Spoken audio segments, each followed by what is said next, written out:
Olá, boa tarde. Começa mais uma edição do Gazeta Entrevista, 1h18 no ar. Eu quero já começar esse programa pedindo desculpas porque eu cometi um erro. Anunciei que o segundo bloco desta edição seria com o Birajara, o procurador de Justiça, e Iana Sarquis, a presidente do Conselho Municipal da Defesa dos Direitos da Criança e do Adolescente, mas foi um erro meu. Essa entrevista vai acontecer amanhã. Na edição de hoje, os dois primeiros blocos são com o chefe de Polícia Civil do estado do Acre, delegado Henrique Maciel, a quem eu agradeço a presença aqui no programa. Muito obrigado, porque essa era uma conversa que nós também estávamos devendo para o telespectador, para quem acompanha o Gazeta Entrevista, porque a tua vinda, Henrique, ela veio num aperreio, que eu classifico assim. Por quê?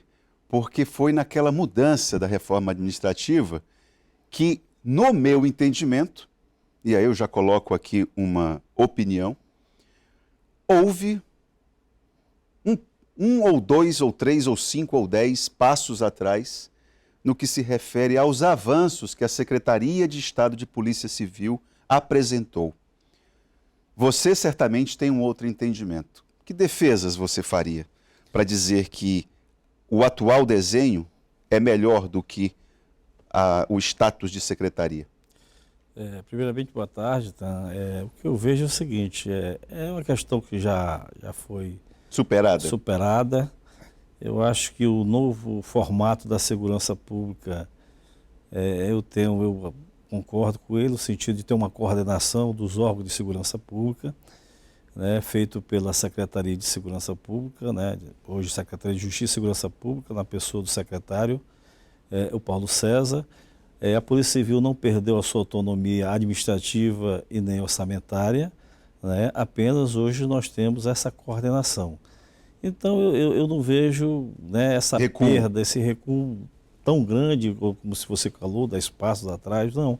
Eu acho que a superação está superada, eu acho que a polícia, de certa forma, compreendeu, inclusive o próprio governador, Gladys Cameli, juntamente com o vice-governador e o secretário, conversaram com os delegados e, para mim, superou e a gente tem que tocar o barco, olhar para frente, né, e caminhar no sentido de resolver as situações postas no Estado em relação à violência e criminalidade. Agora, aquilo que eu falei quando anunciei a nossa conversa aqui, falei no Gazeta Alerta, há uma impressão, e aí eu digo impressão porque eu não tenho dados oficiais a respeito do assunto, mas há uma impressão de que o número de operações conduzidas pela Polícia Civil, esse número diminuiu.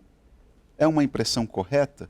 Como é que você demonstra que essa impressão está equivocada? Veja bem, na questão de números quantitativos de operações, eu acho que você tem que fazer operações, há uma diferença, operações e ações.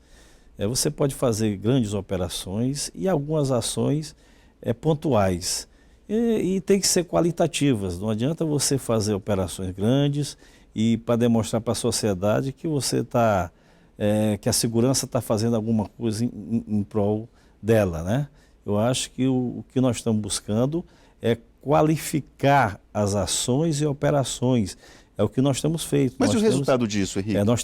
Você tem visto, nós temos mostrado para a sociedade prisões de pessoas do mundo do crime importante, ou seja, que tinham um certo nível dentro das organizações aí, de comando, né?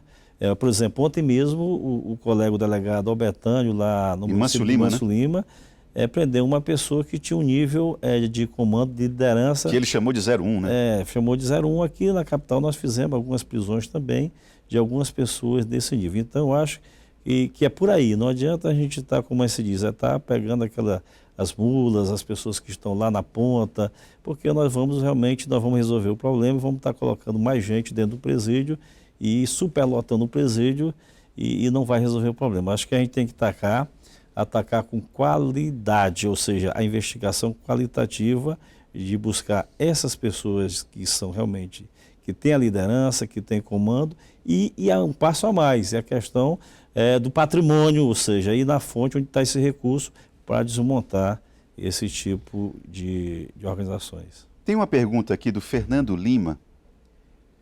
Talvez não seja você a pessoa mais indicada para responder a esse questionamento, mas como você é uma pessoa que representa aqui a segurança pública, vamos lá.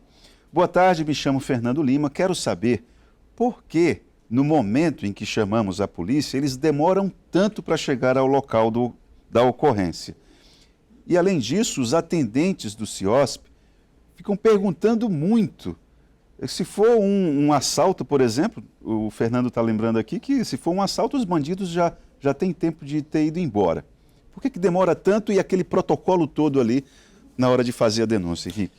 Aí eu posso falar até com uma certa conhecimento de caso, que eu trabalhei no CIOSP e sei como é que funciona. Primeiramente, nós não temos, e aí eu falo da Polícia Militar, viaturas o suficiente para atender ao mesmo tempo várias demandas que chegam no CIOSP. Às vezes só chega ao mesmo tempo 2, 3, 4 ocorrências e às vezes da mesma área e às vezes não dá para atender todas. Então tem que ter ali tem uma prioridade, como a questão de homicídios, assaltos e assim vai. Com relação a essa questão de qualificar a ocorrência, ou seja, dessas perguntas, é porque o atendente precisa passar para quem está lá na ponta que vai atender aquela ocorrência alguns dados que são importantes. Não adianta você passar para o policial que vai atender aquela ocorrência algumas pequenas informações que ele pode até, por exemplo, passar pelo próprio autor, né, e não o reconhecer. Então, às vezes, há esse tipo de perguntas e, claro, lá sempre, eu sei porque estive lá, é uma supervisão contínua, né, no sentido de diminuir o número de informações para que se tenha uma resposta rápida para quem vai atender aquela ocorrência. Henrique, você falou ainda há pouco a respeito da diferença entre o número de operações de impacto e a qualidade de algumas operações. Você defende a ideia da qualidade. Tem aqui uma pergunta que o camarada fala o seguinte: boa tarde, por que não voltam às operações da força-tarefa, os arrastões nos bairros? E aí, foi bem lembrado aqui, que aquelas operações em que se juntavam policiais militares e policiais civis numa ação de impacto para tentar diminuir o número de ocorrências policiais nas manchas criminais, nos principais bairros onde acontecem muitos crimes. Por que essa ideia da força-tarefa naquele volume vocês recuaram, deram uma recuada, deram uma diminuída ou não? Veja bem, basicamente houve uma época que a Polícia Civil chegou a fazer esse tipo de ação. Quando digo operação, que era ações no final de semana que acontecia esse tipo de coisa. Sexta e sábado eram direto.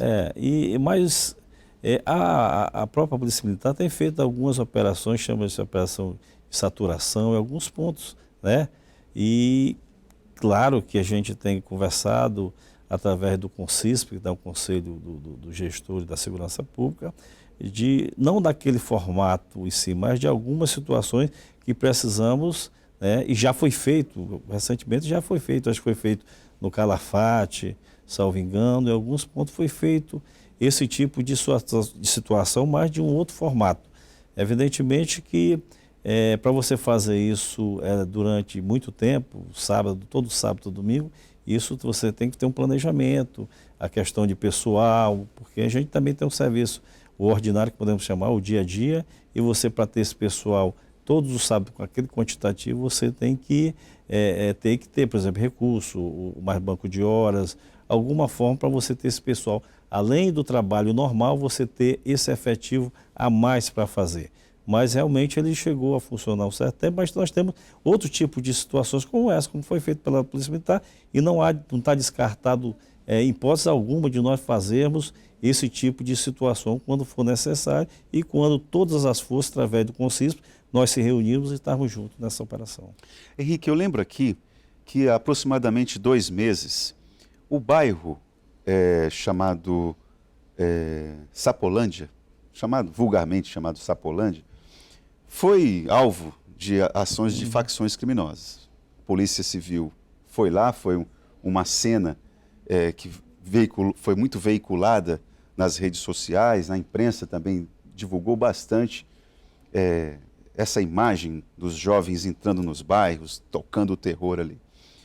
Aí a Polícia Civil e a Polícia Militar entra com aquela ideia de ocupar o espaço, que é uma ideia correta.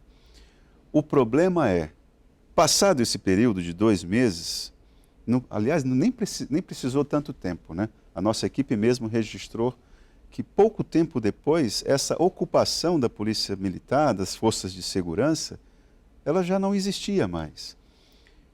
Isso, como é que a Polícia Civil faz a defesa de uma ocupação efetiva? Porque a Polícia Civil, ela trabalha basicamente com inteligência, né?